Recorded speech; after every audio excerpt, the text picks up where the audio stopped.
2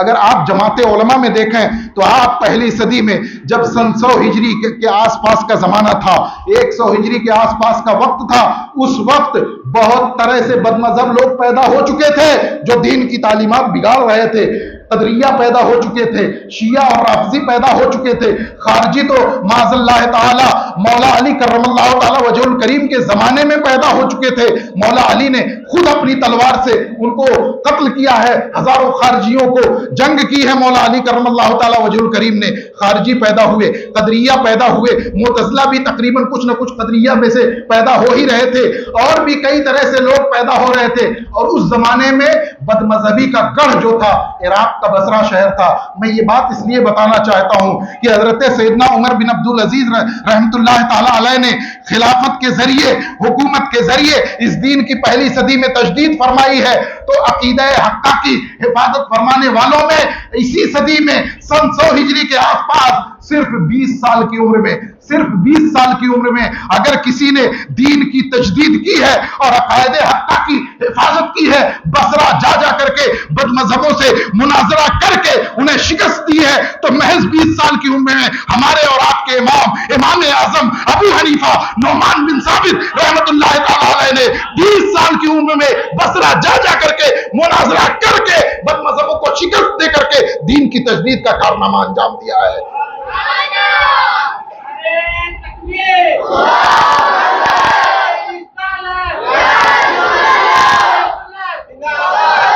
کوئی کہہ سکتا ہے کہ حضرت یہ تو نئی بات ہم سن رہے ہیں، امام اعظم کو مجددین میں تو لوگ نہیں گنتے۔ میں آپ کو بتاؤں، قاضی مکہ ترکی کی جو سلطنت عثمانیہ ہے، اس کی سلطنت کا دائرہ حرم شریف تک بلکہ یمن تک پھیلا ہوا تھا۔ قاضی مکہ تھے، سن 1098 ہجری میں ان کی وفات ہوئی، ان کا وصال ہوا ہے۔ علامہ قاضی بیاضی زادہ رحمت اللہ تعالی علیہ، ان کی کتاب ہے اشارات المرام من عبارات الامام، انہوں نے لکھا ہے کہ امام اعظم نے کس طرح سے پہلی صدی کے خاتمے پر، راس میاں پر 100 سال پورے ہونے پر کس طرح بصرہ جا جا کر کے بد مذہبی کی کمر توڑی ہے، بد مذہبوں سے مناظرہ کیا ہے، اور صاف لکھا ہے کہ پہلی صدی میں امام اعظم ابو حنیفہ رحمت اللہ تعالی علیہ نے بھی دین کی تجدید کا کارنامہ انجام دیا ہے۔ اس لیے پہلی صدی کے مجدد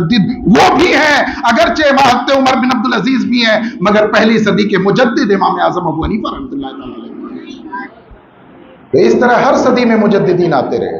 دوسری صدی میں حضرت سیدنا امام شافعی رحمت اللہ تعالی علیہ، امام شافعی رحمت اللہ تعالی علیہ، جن کی بشارت حضور صلی اللہ تعالی علیہ وسلم نے ایک حدیث شریف میں خود دی ہے۔ امام اعظم کی بشارت بھی حضور نے ایک حدیث شریف میں خود دی ہے۔ امام مالک رحمت اللہ تعالی علیہ کے بارے میں بھی بشارت حدیث میں خود رسول اللہ صلی اللہ علیہ وسلم نے دی ہے۔ اور پھر اس کے بعد دوسری صدی کے بعد آپ دیکھیں گے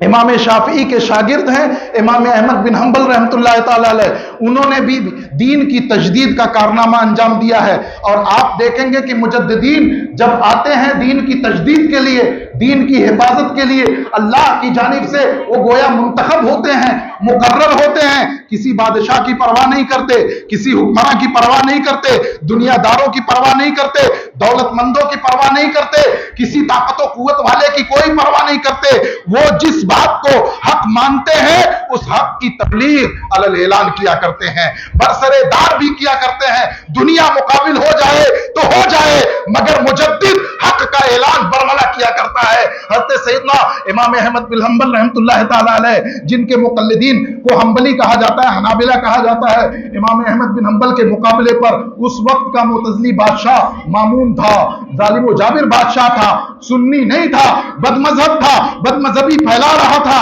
اس کے زمانے میں اگر حق کی آواز کسی نے بلند کی ہے اور دین کی تجدید کا کارنامہ کسی نے انجام دیا ہے تو وہ سیدنا امام احمد بن حنبل رحمۃ اللہ تعالی علیہ ہے، جنہوں نے دین کی تجدید کی ہے، دین کو پھر سے روشن کیا ہے، دین کے عقیدوں کی حفاظت فرمائی ہے۔ ایسے پوری صدیوں میں آپ کو مثالیں نظر آئیں گی تمام۔ اور ایک بات میں آپ کو بتاؤں کہ مجددین ایک ہی سلسلے کی کڑیاں ہوتے ہیں، مجددین ایک ہی سلسلے کی کڑیاں ہوتے ہیں۔ ایسا نہیں کہ وہ مجدد کچھ اور تعلیم دے کے گئے ہوں، بعد والا مجدد کچھ اور تعلیم دے رہا ہو، ایسا کبھی نہیں ہو سکتا۔ کبھی نہیں ہو سکتا۔ جس عقیدہ حقہ کی حفاظت پہلی، دوسری، تیسری، چوتھی، پانچویں، چھٹویں صدی کے مجددین نے کی ہے،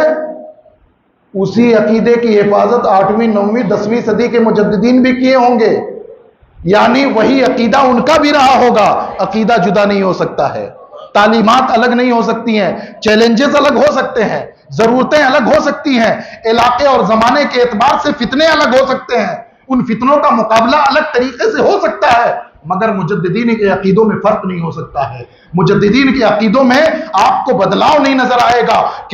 کیونکہ یہ سارے مجددین اسلام کی اصل صورت اور اصل عقیدوں کی حفاظت کرتے ہیں۔ اس لیے جو چھٹی صدی کا مجدد، اس نے اسلام کے جو عقیدے سکھائے اور بتائے ہوں گے، 10ویں صدی کا مجدد بھی انہی عقیدوں کا پابند ہوگا، انہی عقیدوں کی تعلیم دینے والا ہوگا۔ مجددین کے عقیدوں میں فرق نہیں ہوگا۔ اس لیے اگر آپ کو کھرا کھوٹا کبھی پرکھنا ہو، کبھی ضرورت پڑ جائے کھرا کھوٹا پرکھنے کی، تو آپ اٹھا کر کے عقائد مجددین دیکھ لیجئے کہ کن مجددین کے کیا عقیدے رہے ہیں۔ بندہ اگر ان عقیدوں پہ قائم ہے تب ان کے طریقے پہ ہے، تب ان کے سلسلے میں جڑا ہوا ہے، اور اگر اس طریقے پہ نہیں ہے، عقیدہ ان سے الگ ہے، تو اس کا مطلب یہ ہے کہ بندہ ان کے راستے پہ نہیں ہے، حق کے راستے پہ نہیں ہے، سچے راستے پہ نہیں ہے۔ یہ بڑا آسان معیار ہے، بڑی آسان پہچان ہے، جس میں اور آپ آسانی سے پہچان سکتے ہیں۔ ایک مثال میں دیتا ہوں، جیسے ہم سنیوں کا کیا عقیدہ ہے ہمیشہ سے کہ رب تبارک و تعالیٰ عالم الغیب ہے، رب تبارک و تعالیٰ عالم الغیب والشہادہ ہے۔ وہ شہادہ یعنی حاضر چیزوں کو بھی جانتا ہے جو ہمارے اور آپ کے سامنے حاضر و موجود ہیں، اور غیب کو بھی جانتا ہے ذاتی طور پہ، بغیر کسی کی عطا کے، بغیر کسی کے دیے ہوئے، خود سے وہ سب کچھ جانتا ہے۔ یعنی رب کے لیے علم غیب کا عقیدہ ہمارا ہے، اور نبیوں کو بھی تو علم غیب ہوتا ہے رب کی عطا سے، رب کی عطا سے نبیوں کو تو بھی تو غیب کا علم ہوتا ہے۔ نبیوں کو بھی اللہ تبارک و تعالیٰ نہ جانے کتنے غیوب کا علم عطا فرماتا ہے۔ مطلب اسلام کے عقیدوں میں سے اللہ تبارک و تعالیٰ کے عالم الغیب کا ہونے کا عقیدہ بھی اسلام کا عقیدہ ہے، اور رسول اللہ صلی اللہ تعالیٰ علیہ وسلم کے غیبدہ ہونے کا عقیدہ بھی اسلام ہی کا عقیدہ ہے۔ اسلام کا یہ عقیدہ آپ کو مجددین میں نظر آئے گا، مجددین کی تعلیمات میں نظر آئے گا۔ 3 صدی کے مجددین میں حضرت سیدنا امام ابو منصور ماتریدی رحمۃ اللہ تعالیٰ علیہ ہیں، جن کی طرف نسبت کر کے ہم حنفی لوگوں کو ماتریدی کہا جاتا ہے۔ وہ امام ابو منصور ماتریدی اپنی تفسیر کے اندر صاف صاف لکھتے ہیں، وَمِنْ آيَاتِهِ عِلْمُ الْمَغِيبِ وَمِنْ آيَاتِ رِسَالَتِهِ عِلْمُ الْمَغِيبَاتِ۔ رسول اللہ صلی اللہ تعالیٰ علیہ وسلم کی رسالت کی، نبوت کی نشانیوں میں سے علم غیب بھی ہے۔ علم غیب رسول اللہ کی نبوت کی نشانی ہے، جو اللہ تبارک و تعالیٰ نے اپنے نبی کو عطا فرمایا ہے، اپنے نبی کو دیا ہے۔ مجددین کی یہ تعلیمات ہیں۔ اب آپ کو میں بتاؤں، اگر کوئی پیدا ہوا جس نے اسلام کے اس عقیدے کو بدلنا چاہا، چاہے وہ رب کے بارے میں عقیدے کو بگاڑنے کی اس نے کوشش کی، یا رسول کے بارے میں علم غیب کے عقیدے کو بگاڑنے کی کوشش کی، ہمارے مجددین نے رب تبارک و تعالیٰ کے عالم الغیب کے عقیدے کی بھی حفاظت فرمائی ہے، اور نبی صلی اللہ تعالیٰ علیہ وسلم کے غیبدہ ہونے کا جو عقیدہ مسلمانوں کا ہے، اس عقیدے کی بھی حفاظت فرمائی ہے۔ اب ایک مثال دے کے میں آپ کو سمجھاتا ہوں۔ حضرت امام ربانی سیدنا مجدد الفسانی رحمۃ اللہ تعالیٰ علیہ کے زمانے میں سینکڑوں طرح کے فتنے تھے۔ آپ نے سنا، ابھی مفتی صاحب نے اپنی تقریر میں کہا بھی، اپنی تقریر میں مفتی صاحب نے کہا بھی کہ جو فتنے تھے امام ربانی کے زمانے میں، وہ عام طور سے ذات باری تعالیٰ کے بارے میں تھے، عقیدہ توحید کے بارے میں تھے۔ عام طور سے فتنے جو تھے عقیدہ توحید، پتہ چلا شرکیہ مذہب بنا کر کے یہ بھی ٹھیک وہ بھی ٹھیک، اسلام بھی ٹھیک اور کفر بھی ٹھیک، سب کو وہ ٹھیک کہہ رہا تھا۔ اس نے نیا عقیدہ گڑھا، نیا دین گڑھا، اور عقیدہ توحید کو مسخ کرنے کی کوشش کی، رب تبارک و تعالیٰ کے بارے میں مسلمانوں کے بنیادی عقیدے کو بدلنے اور بگاڑنے کی کوشش کی، مسلمانوں کا دین بدل دینے کی کوشش کی۔ تو اس زمانے کے جو فتنے تھے عام طور سے وہ رب تبارک و تعالیٰ کے بارے میں، اللہ تبارک و تعالیٰ کے بارے میں عقیدے بگاڑ کر کے فتنے پیدا کیے جا رہے تھے۔ انہی بگاڑوں میں سے، انہی خرابیوں میں سے ایک خرابی اس زمانے میں یہ بھی پیدا ہوئی، ایک شخص نے، کسی نے کہہ دیا کہ اللہ تعالیٰ عالم الغیب نہیں ہے، اللہ تعالیٰ عالم الغیب۔ اب تعجب کریں گے کہ کوئی کیسے کہہ سکتا ہے؟ کوئی کیسے کہہ سکتا ہے کہ رب تبارک و تعالیٰ عالم الغیب نہیں ہے؟ امام ربانی مجدد الفسانی کو معلوم ہوا کہ فلاں شخص نے کہا ہے کہ اللہ تعالیٰ عالم الغیب نہیں ہے، اور ساتھ ہی یہ بھی معلوم ہوا کہ وہ اپنی بات کو جسٹیفائی کرنے کے لیے، صحیح ٹھہرانے کے لیے یہ کہہ رہا ہے کہ غیب تو ہمارے لیے ہوتا ہے نا، چھپا ہوا، اللہ تو سب جانتا ہے، اللہ کے لیے تو کچھ غیب ہی نہیں ہے، اللہ سے تو کچھ چھپا ہی نہیں ہے۔ لیکن اس چیز کو بلا شبہ ہمارا یہ عقیدہ ہے کہ رب سے کچھ بھی چھپا نہیں ہے، مگر جو غیب ہمارے اعتبار سے ہے، ہم جس کو غیب جانتے ہیں، غیب سمجھتے ہیں،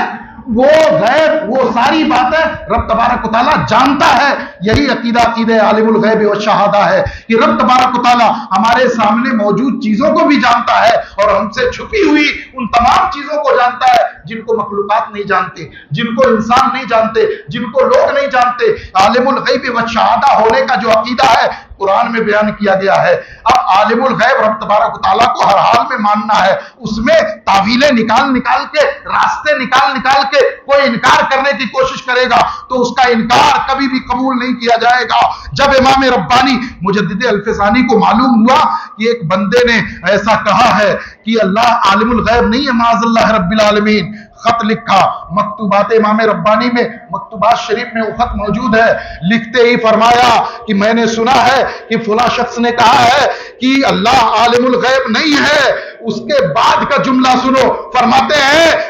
میرے یہ سنتے ہی میرے اندر جو فاروقی رگ ہے وہ تڑپ اٹھتی ہے، اور اب میں یہ اس کا وہ قول کبھی برداشت نہیں کر سکتا، کوئی تعویل نہیں سن سکتا۔ جو رب تبارک و تعالیٰ کو عالم الغیب نہ مانے اسے میں مسلمان ماننے کے لیے تیار نہیں ہوں، صاحب ایمان ماننے کے لیے تیار نہیں ہوں۔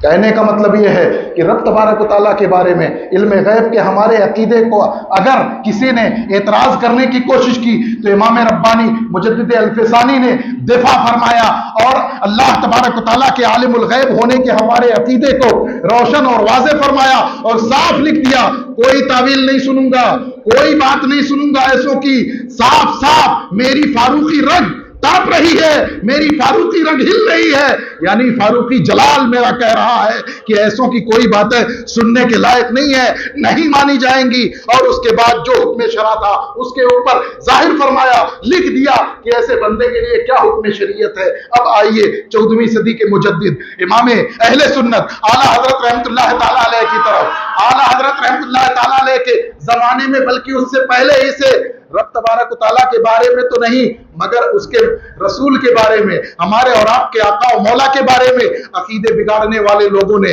نہ جانے کیا کیا کہا، نہ جانے کیا کیا عقیدے بگاڑے۔ انہی بگاڑ میں سے، انہی خرابیوں میں سے ایک خرابی یہ بھی تھی، کہنے لگے نبی کو غیب کی کیا خبر، نبی کو غیب کی کیا خبر، طرح طرح سے وہ حدیثیں ڈھونڈ کے لانے لگے کہ وہ دیکھو فلاں موقع پہ حضرت عائشہ کا ہار گم ہو گیا تھا، اونٹ کے نیچے تھا مگر نبی کو معلوم نہیں تھا، تو نبی کو غیب کی کیا خبر۔ حضور کے بارے میں جو علم غیب کا عقیدہ ہے، وہ عقیدہ جس کے بارے میں امام ابو منصور ماتریدی نے لکھا ہے کہ عقیدہ نبیوں کے بارے میں علم غیب کا جو عقیدہ ہے یا نبیوں کا جو علم غیب ہوتا ہے وہ ان کی نبوت کی نشانی ہوا کرتا ہے، وہ ان کی نبوت کی علامت ہوا کرتا ہے، ان کی نبوت کی آیات اور نشانیوں میں سے ہوا کرتا ہے۔ اس عقیدے پہ اعتراض ہونے لگا، اس عقیدے پہ لوگوں نے اعتراض کرنا شروع کر دیا، اس عقیدے کو بگاڑنا شروع کر دیا۔ ہمارے علماء نے، ہندوستان بھر کے علماء نے ایسے بد عقیدوں کے باطل عقیدوں کا رد کیا، ان کے رد میں کتابیں لکھی، مگر امام اہل سنت اعلیٰ حضرت رحمت اللہ تعالیٰ علیہ نے ہندوستان میں بیٹھ کر کے ان کے عقیدے کے رد میں علم غیب مصطفیٰ کو ثابت کرنے کے لیے 1 درجن کے قریب کتابیں لکھی ہیں، جس میں ہر طریقے سے ثابت کر دیا ہے کہ اللہ کی عزم سے، اس کی عطا سے رسول اللہ صلی اللہ علیہ وسلم بلا شبہ ما کانا و ما یکون کے عالم ہیں، غیب کے عالم ہیں، غیب جاننے والے ہیں، اور ایسا ثابت کیا ہے کہ اب صبح قیامت تک ان کی دلیلوں کو کوئی توڑ نہیں سکتا ہے، کوئی جواب نہیں دے سکتا۔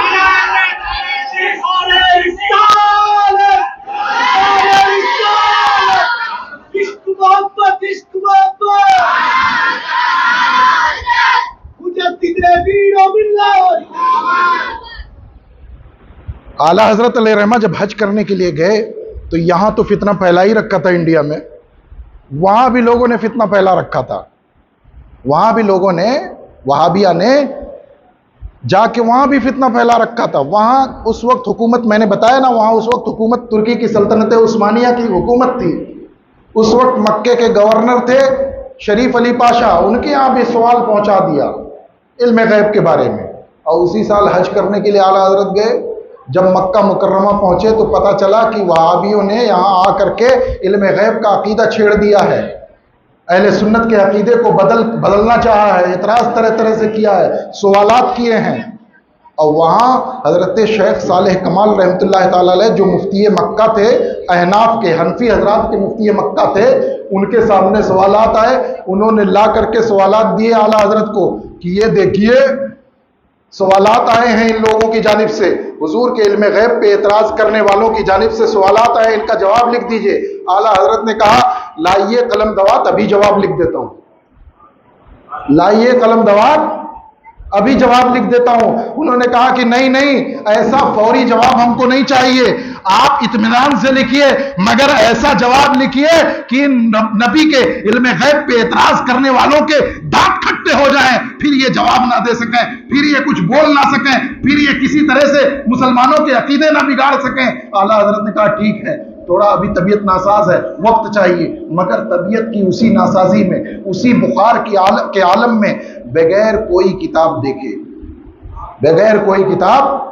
دیکھے، الگ الگ وقتوں میں، الگ الگ مجلسوں میں، کل ٹائم پیریڈ 8 یا 8.5 گھنٹہ بنتا ہے. 8 یا 8.5 گھنٹے میں اعلیٰ حضرت نے وہاں پہ ان سوالوں کے جواب میں اپنے آقا و مولا حضور تاجدار مدینہ کے علم غیب کے ثبوت میں الدولت المکیہ بالمادۃ الغیبیہ ایسی کتاب لکھی ہے کہ آج تک 120 سال ہو گئے، اس کتاب کا کوئی جواب کسی کے پاس نہیں ہے. 120 سال گزر گئے، وہ کتاب آج بھی لاجواب ہے. جب کتاب لکھی اور گورنر کے ہاں کتاب پہنچی، گورنر کے ہاں عشاء کی نماز کے بعد مجلس لگتی تھی. گورنر جو تھے علم والے آدمی تھے، آج کل کے حکمرانوں کی طرح کوئی جاہل آدمی نہیں تھے. ان کے یہاں کتاب پڑھ کے جب سنائی جانے لگی تو جو معترض اعتراض کرنے والے، نبی کے علم غیب پہ اعتراض کرنے والے وہابیہ تھے، انہوں نے وہاں بھی کتاب شروع ہوتے ہی وہ کتاب سن رہے ہیں، شیخ صالح کمال سنا رہے ہیں، وہاں بھی اعتراض کرنا شروع کر دیا. یہ کیسے تو وہ کیسے، یہ کیسے تو وہ کیسے. شیخ صالح کمال جواب دیتے، لیکن تھوڑی ہی دیر میں بھاگ گئے کہ ان کا مقصد یہ ہے کہ کتاب کسی طرح سے گورنر سننے نہ پائے، ورنہ ہمارے خلاف فیصلہ آ جائے گا، ہمارے خلاف گورنر کی جانب سے کچھ آ جائے گا فیصلہ، پھر ہم کہیں کے نہیں رہیں گے. تو طرح طرح سے اعتراض کرنا شروع کیا. بھاگ گئے شیخ صالح کمال. انہوں نے فرمایا سنو، کتاب ابھی پڑھ لینے دو، پوری کتاب پڑھ کے سنا دی جائے گی. ہو سکتا ہے تمہارے سوال کا جواب کتاب میں آگے آ رہا ہو، آگے لکھا ہوا ہو، اور اگر نہیں ہوگا تو میں جواب دینے کے لیے تیار ہوں. میں نہیں جواب دے پاؤں گا تو اس کے مصنف اعلیٰ حضرت امام احمد رضا، وہ بھی یہیں مکے میں ہیں، وہ جواب دینے کے لیے موجود ہیں، ان سے پوچھ لینا. حاصل یہ ہے کہ پوری کتاب پڑھی گئی، اور جب پوری کتاب پڑھ کر کے شیخ صالح کمال نے سنائی ہے تو گورنر مکہ نے ایک کلمہ حق بلند کیا ہے، کہا ہے اللہ یعطی وہؤلاء یمنعون. اللہ تو اپنے نبی کو غیب کا علم عطا کرتا ہے، اور یہ وہابیہ آ کر کے انکار کیا کرتے ہیں، مانتے نہیں ہیں، تسلیم نہیں کرتے ہیں. تو اعلیٰ حضرت عظیم البرکت نے ہمارے عقائد کی حفاظت فرمائی ہے، اور دین کے بارے میں، دین کو لے کر کے جتنے بھی لوگ عقیدوں کو بگاڑ رہے تھے، مسلمانوں کے عقیدوں کو، ان تمام فسادات کا علاج کیا ہے. کس موضوع پہ؟ مفتی صاحب نے بھی اپنی تقریر میں کہا جس مسئلے پہ تلاش کرو اعلیٰ حضرت کی کوئی نہ کوئی کتاب مل جاتی ہے. جس مسئلے پہ قرآن پہ اعتراض کیا لوگوں نے، معاذ اللہ رب العالمین، قرآن پہ اعتراض کیا اس بات کو لے کر کے کہ بھئی الٹرا ساؤنڈ مشین اب آنے لگی ہے تو پیٹ کے اندر کیا ہے، عورت ماں کے پیٹ میں کیا ہے، یہ مشین بتا دے رہی ہے. تو سورہ لقمان کی آخری آیت میں جو کہا گیا کہ ماں کے پیٹ میں کیا ہے یہ صرف اللہ جانتا ہے، تو اب تو مشینوں کے ذریعے پتہ لگایا جا رہا ہے.